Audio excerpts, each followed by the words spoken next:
மதிப்புக்கும் மரியாதைக்குரிய என்னுடைய பாசத்திற்குரிய இப்போதான் கொஞ்ச நாள் அரசியலுக்குள்ள நுழைந்து கடினமாக உழைச்சி பேச்சில் தனக்குன்னு ஒரு பாணியை உருவாக்கி கொண்டு மக்கள் மத்தியில் தொண்டர்கள் மத்தியில் அருமையான பேர் புகழ் பெற்று தனக்கு ஒரு நல்ல அரசியல் நல்ல எதிர்காலம் இருக்கு அப்படிங்கிறது நிரூபித்து கொண்டிருக்கும் என் அன்பு தம்பி உதயநிதி ஸ்டாலின் அவர்களே என்னுடைய அருமை நண்பர் ரொம்ப காலத்து அருமை நண்பர் இந்து ராம் அவர்களே, இந்து பற்றி உங்களுக்கு சொல்ல வேண்டிய அவசியம் இல்லை. ஒரு பாரம்பரியமிக்க ஒரு பத்திரிகை, 100 ஆண்டுகள் மேலே ஆயிடுச்சுன்னு நினைக்கிறேன். இந்தியாவிலேயே அந்த ஹிந்து பற்றி தெரியாதவங்க யாருமே இருக்க மாட்டாங்க. ஸோ ஹிந்து பத்திரிகையில் வந்தால் அது சுப்ரீம் கோர்ட் ஜட்ஜ்மெண்ட் மாதிரி. அதில் அவ்வளோதான், வேறு விஷயமே இருக்காது. அந்த ஒரு விஷயத்தை சொல்லும்போது அவர் எவ்வளோ ஆராய்ச்சி செய்து அது போடுறாங்க அப்படின்னு சொன்னால் அது எவ்வளவோ அதை பற்றி நம்ம பேச முடியும். அண்ட் ராம் அவர்கள் அந்த குடும்பத்தை சேர்ந்தவர், அந்த ஹிந்துவுக்கு எடிட்டராகவும் இருந்தவர். அவர் ரொம்ப துணிச்சல் மிக்க மனிதர். இப்போ ஏவா வேலூர்கள் சொன்ன மாதிரி அவருக்குன்னு ஒரு சித்தாந்தம் வச்சு அது அவருக்கு எதுன்னு சரிப்படுதோ அது யாருக்கும் பயப்படாமல் எப்போவுமே பேசுபவர், எழுதுபவர் ராம் அவர்களே. அண்ட் குண்டத்துறை அடிகளார் அவர்கள் இப்போ தான் நான் முதல் தடவை அவரை நேரடியாக நான் பார்க்குறேன். ஒரு கிராஜுவேட், சரியா ஒரு 15 கல்வி நிறுவனங்களை மேல்பார்வையை பார்க்குறாரு. எங்கே ஒரு மழை வந்தாலோ, எங்கே ஒரு நிலசரி வந்தாலோ, மக்கள் கஷ்டப்படும் போது முதல்ல அங்கே போய் நின்றுட்டவங்களை சேவை செய்கிறாங்க. ஜனங்க சேவையை ஜனார்தன சேவை, அன்பே சிவம் அப்படின்னு சொல்லி மடத்துக்குள்ளே மட்டும் இருக்காமல் வெளியே மக்களுக்கு ஒரு பணியாற்றுகிறார். அதுக்கப்புறம் ஏவா வேலு, ஏவி விட்டால் தான் எல்லாரும் வேலை செய்கிறாங்க. நான் ஏவி விடாமலேயே ஒரு வேலை செய்கிறவங்க ஏவா வேலு அப்படின்னு சொல்லி ஒரு வாட்டி கலைஞர் அவர்கள் சொன்னார்கள். அவரை பற்றி நான் அப்புறம் பேசுகிறேன். அதுக்கு ராஜசேகர் அவர்களே, மாண்புமிகு என்னுடைய அருமை நண்பர்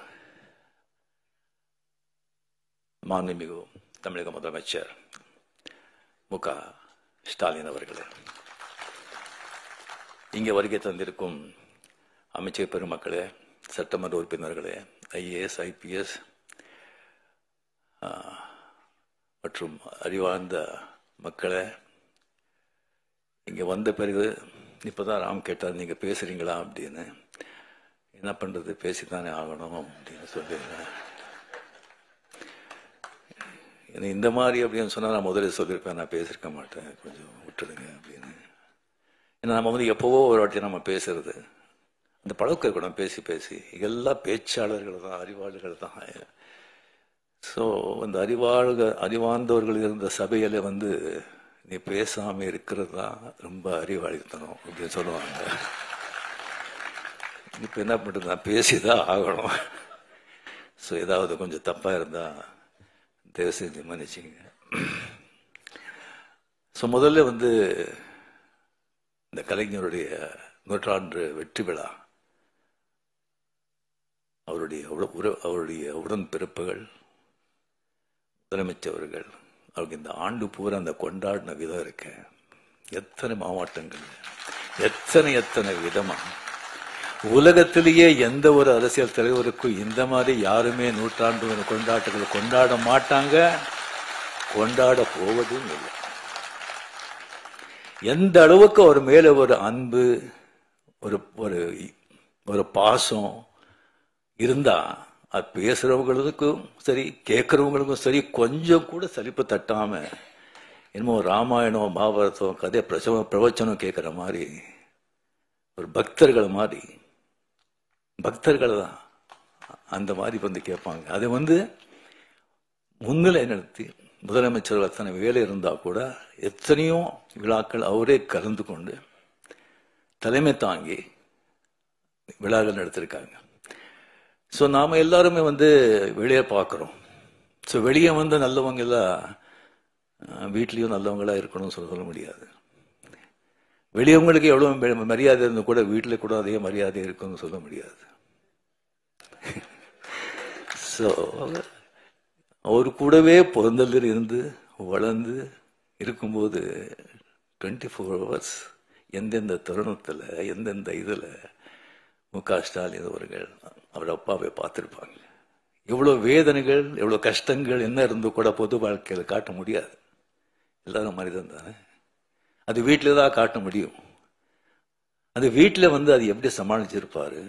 மற்றவங்க இவர் கஷ்டப்பட்டா கூட மற்றவங்க கஷ்டப்படும் போது அவர் எல்லாம் அவர் எப்படி தட்டி கொடுத்துருப்பாங்க. ஒரு தலைவனா சமுதாயத்தில் அவங்களுடைய உறுப்பினர்களுக்கு மட்டும் இல்லை, உடன்பிறப்புகளுக்கு மட்டும் இல்லை, வீட்டில் கூட ஒரு அந்த மாதிரி ஒரு தலைவனா இருந்தால் தான் அவருக்கு ஒரு பாசம் பக்தின்னு சொல்லலாம். நம்ம படையப்பா பிரிவுக்கு போட்டிருந்தோம் அந்த தெய்வஸ்ரீ தேவி படத்தில். ஸோ பின்னாடி மீன் 34 சார், மீன் கலைஞர் சார், இவர் சிங் அவரெல்லாம் சிங்கெல்லாம் உட்காந்துருந்தாங்க. நான் ஸ்டாலின் சார் எங்கெல்லாம் பார்த்தோம் சொன்னால் முன்னாலே ஒரு 7th முன்னாலே போய் உட்காந்துருக்காங்க. ஸ்டாலின் சார் இங்கே வாங்க சொன்னோம். ஐயோ இல்லை அப்படின்னு அவ்வளோ ஒரு மரியாதை, ஒரு ரெஸ்பெக்ட். அண்ட் இப்போ அவர் முதலமைச்சர் பதவி வகித்த பிறகு ஸோ இதை நான் இப்போ இங்கே விழா போகிறதுக்கு முன்னாலே முதல்ல என்ன பேசணும் அப்படின்னு சொல்கிறத விட எதையும் பேசக்கூடாது அப்படின்னு சொல்லி லிஸ்ட் போட்டு எடுத்தாங்க. ஏவவேலு அவர்கள் முதலே சொன்னாங்க, இது அரசியலே கிடையாதுங்க, அரசியல் பற்ற சம்பந்தமே கிடையாது, நீங்கள் இது மாதிரி கூப்பிட்டுருக்கோம், நீங்கள் இது பண்ணணும் அப்படின்னு சொன்னாங்க.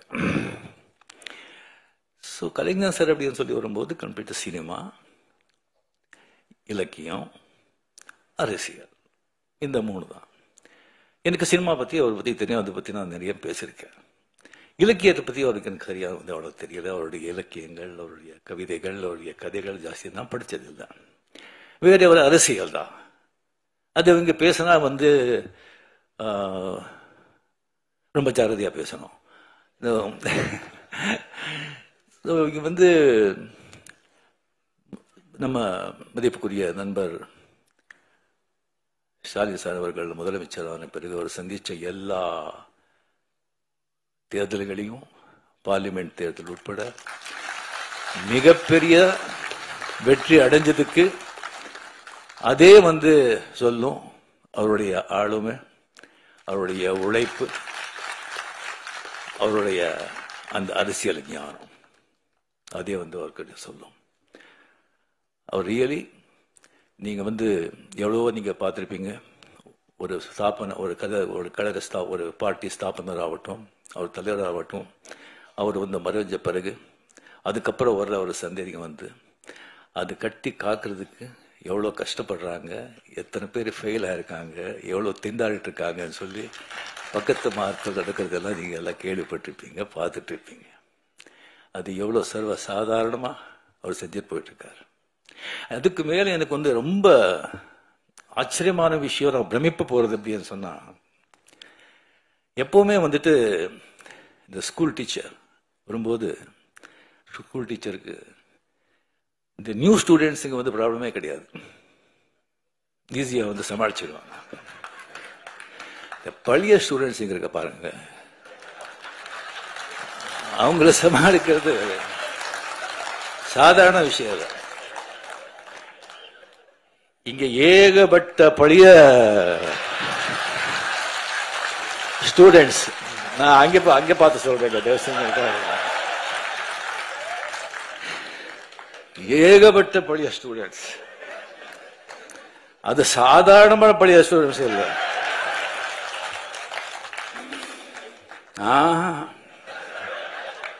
அசாத்தியமானவங்க. எல்லாருமே ஃபெயில் ஆயிட்டாங்க. இல்லை, ஒரு ரேங்க் வாங்கிட்டு அந்த கிளாஸை விட்டு போக மாட்டோம்னு உட்காந்துருக்காங்க.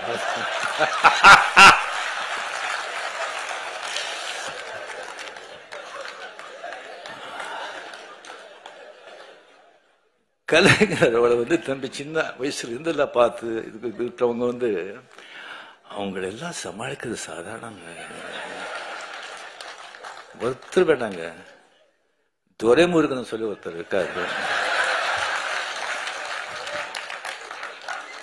கலைஞர் கண்ணிலேயே முதலிட்டு ஆட்டினவர் அவரு. அவருக்கு ஏதாவது விஷயம் சொல்லி இப்படி போற இப்படி பண்றோன்னே எப்படி இருக்கு எப்படி நல்லா இருக்கு அப்படின்னு சொன்னா அப்படியா சந்தோஷம் அப்படின்னு சொன்னா அது என்ன நல்லா இருக்குன்னு சொல்லி சந்தோஷம் சொல்றாங்களா, என்னடா இப்படி பண்றீங்கன்னு சந்தோஷம் சொல்றாங்களா, ஒன்னும் புரியாது. Stalin sir, hats off to you.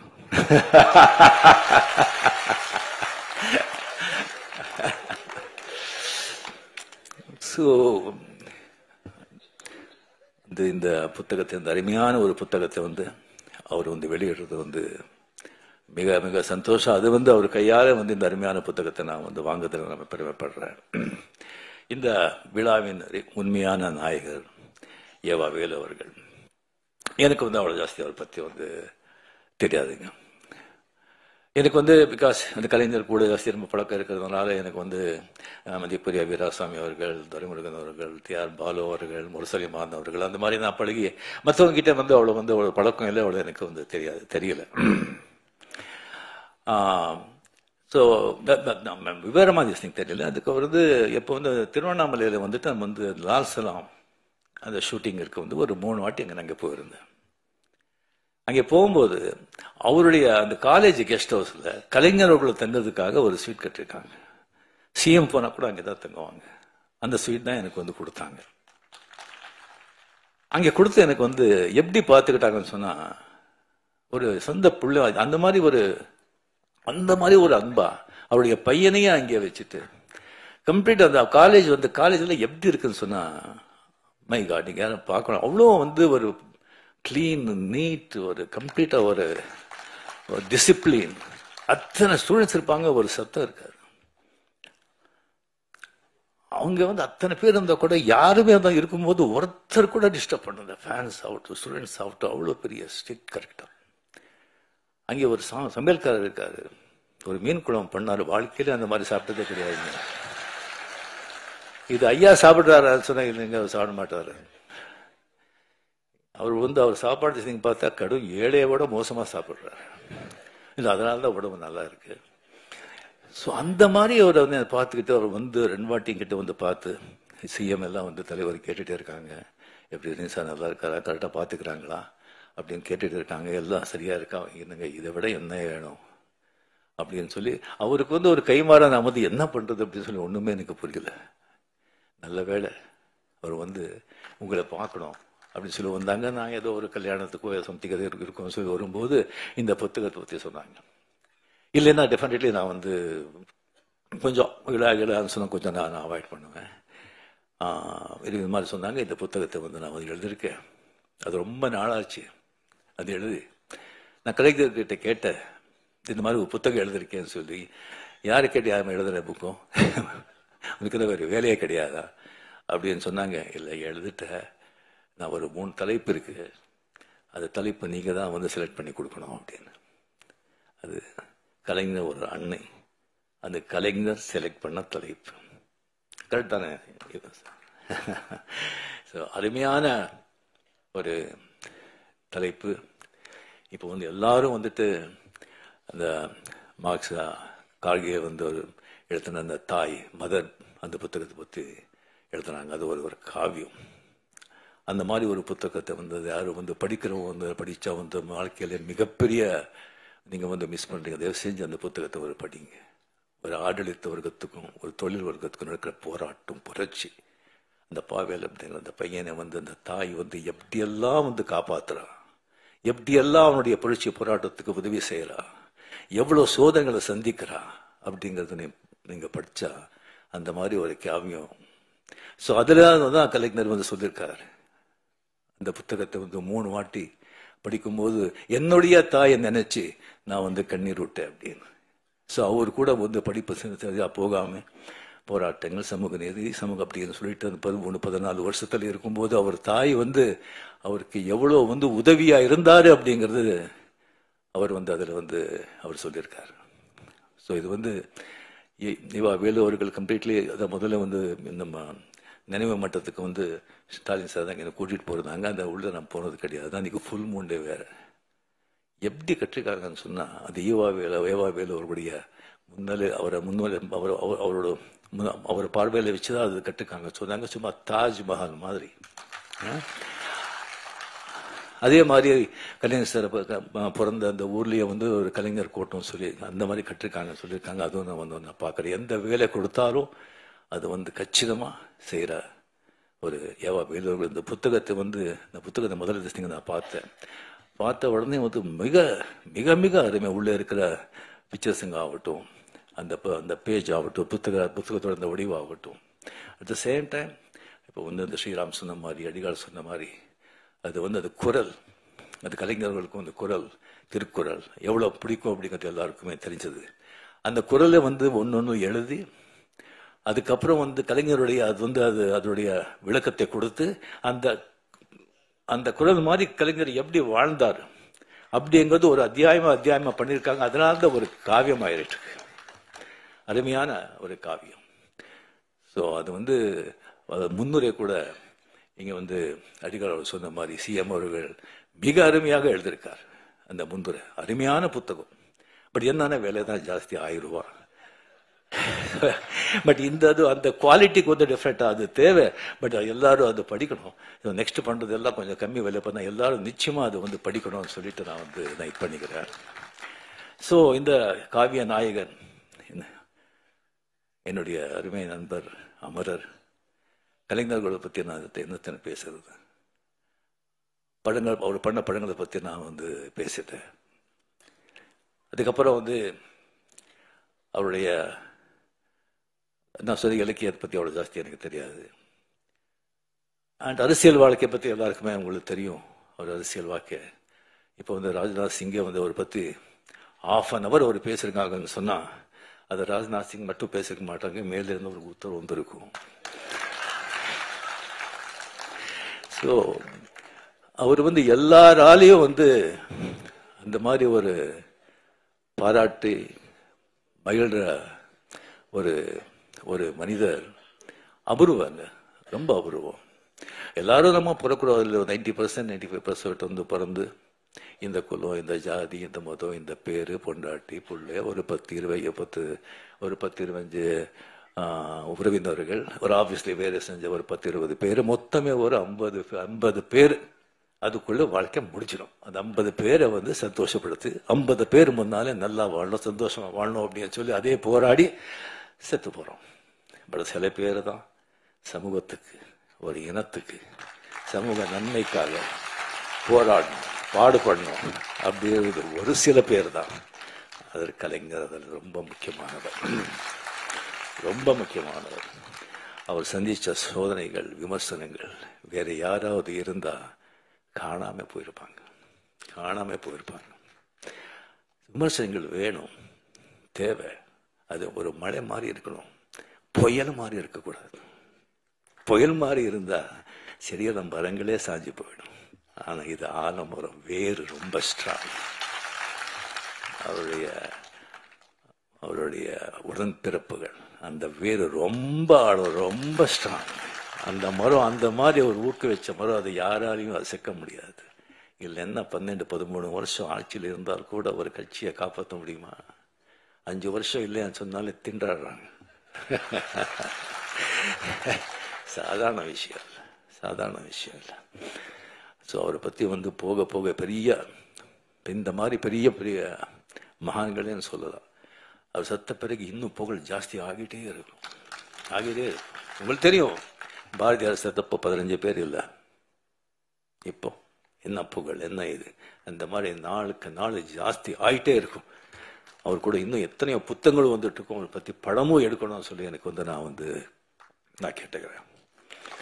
So அவருடைய மிகப்பெரிய அதிசயம் வந்து எந்த விமர்சனம் வந்தால் கூட வந்து ஒரு பெரிய ஒரு பழைய ஒரு பத்திரிகை நண்பர், அவர் வந்து கலைஞர் வந்து நிறைய இன்டர்வியூ பண்ணியிருக்காங்க. அவர் என்கிட்ட ஒரு வாட்டி சொன்னார், விமர்சனங்கள் எப்படி அவர் எடுத்துக்கிறாங்கன்னு சொன்னால், அந்த விமர்சனம் வந்தால் அந்த விமர்சனம் யார் எழுதுனது அப்படின்னு சொல்லி முதல்ல பார்ப்பாங்க. அவனுடைய தராதரம் பார்ப்பாங்க, அவனுடைய பேக்ரவுண்ட் பார்ப்பாங்க, அவன் யாராவது ஏவி விட்டு எழுதுறானான்னு பார்ப்பாங்க, இல்லை பணம் கொடுத்து வருடான்னு பார்ப்பாங்க, அவனுடைய ஞானம் என்னன்னு பார்ப்பாங்க. அதை பார்த்துட்டு அது அப்படின்னு சொன்னால் நெக்ஸ்ட்டு வந்து அதை இன்னும் பார்க்கவே மாட்டாங்க. அதை பற்றி அவன் எழுதுறான் பார்க்கவே மாட்டாங்க. நல்லா அறிவாந்து கரெக்டாக திஸ் திங் கிரிட்டிசைஸ் பண்ணி கரெக்டாக வந்து திஸ் திங் பண்ணால் அதை வந்து தவறாமல் அதை வந்து படிப்பாங்க. படிச்சுட்டு ஏதாவது தப்பு இருந்தால் அவர்கிட்ட வந்து கேட்பாங்க, நான் இதனால தான் இதை பண்ணேன், இதனால தான் இதை செஞ்சேன் அப்படின்னு சொல்லி அவர் கேட்பாங்க. அது ஒரு மிகப்பெரிய ஒரு குணம். இப்போ வந்து விமர்சனம் செய்கிறாங்க, விமர்சனம் செய்யணும், செய்யுங்க, பட் மனசை யாரையும் நோகடிக்காதீங்க. ஸோ இதுக்கப்புறம் வந்து அவர் வந்து ப்ரெஸ்ஸை வந்து சந்திக்கிறது, இப்போ யார் ப்ரெஸ்ஸை சந்திக்கிறாங்க? யாரும் சந்திக்க மாட்டாங்க. அவ்வளோ கஷ்டம், அவ்வளோ ஈஸி இல்லை. பட் ப்ரெஸ்ஸை வந்து பார்த்தா சந்திக்கிறதுக்கு வந்து கலைஞர்களுக்கு வந்து ஒரு யானை கரும்பு மாதிரி ப்ரெஸ்ஸுக்கு பார்த்தாலே போதும், அவர் தெரியாமலே ஒரு சிரிப்பு வர ஒரு கை தான்.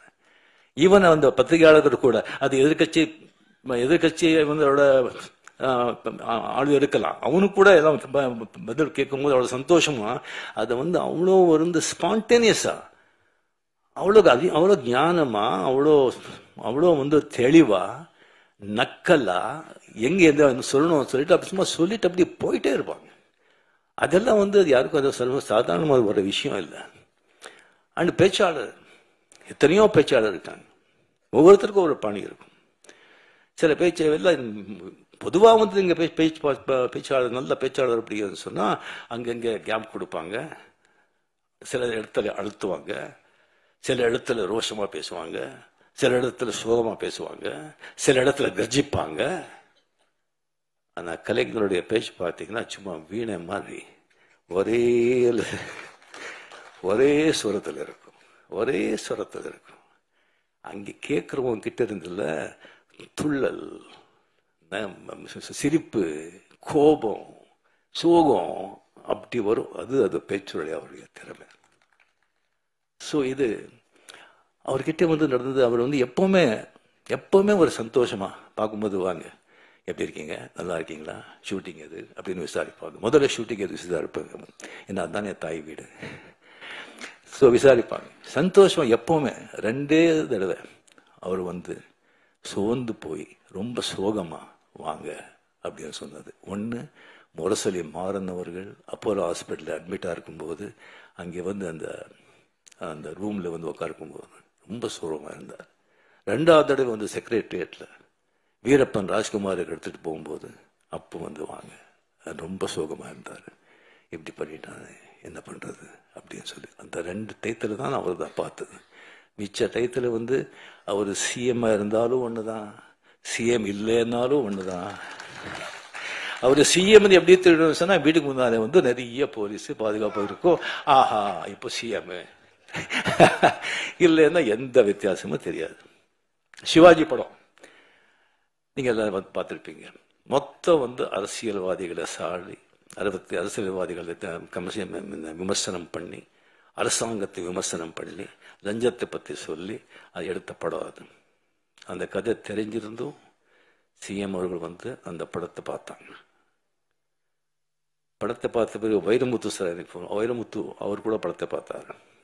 பார்த்த பிறகு வைரமுத்து அவர்கள் சொன்னாங்க, சார் உங்களுக்கு ரொம்ப தைரியம், இந்த மாதிரி படம் எடுத்து சிஎம் பக்கத்திலேயே உட்காந்து பார்க்குறீங்களே அப்படின்னு. படத்தை பார்த்து சிஎம் கலைஞர் அவர்கள் சொன்னாங்க, அப்படியே பார்த்து நமக்கும் இதெல்லாம் ஒழிக்கணும், நல்லது பண்ணணும்னு ஆசை அப்படின்னு சொல்லி பெரும் மூச்சுட்டார். அந்த மூச்சில் பல 1000 விஷயங்கள் இருந்தது. அதுக்கப்புறம் வைரமுத்தவர்கள் சொன்னேன், நான் பார்த்தது முக்கியம் இல்லைங்க, இந்த மாதிரி படத்துக்கு வந்து வெற்றி விழாவுக்கு நான் கலந்துக்கிறேன்னு சொல்லியிருக்காங்க, அது தைரியம், அது தைரியம். அங்கே வந்து வெற்றி விழாவில் கலந்து கொண்டு எல்லாரையும் புகழ்ந்து எல்லாருக்கும் கேடியை கொடுத்து அவ்வளோ சந்தோஷப்பட்டாங்க. அவர் வந்து எனக்கு உடம்பு சரியில்லை, அப்போ ஹாஸ்பிட்டலில் திஸ்திங்க இருந்தேன். எந்திரிச்ச உடனே கொஞ்சம் மூச்சு திறன் ஹாஸ்பிட்டலில் இருக்கும்போது மார்னிங் நான் பார்க்குறேன், மஞ்சள் எழுதி போட்டு அந்த வண்டியில் வந்து அப்படியே நிற்கிறாங்க முன்னால்.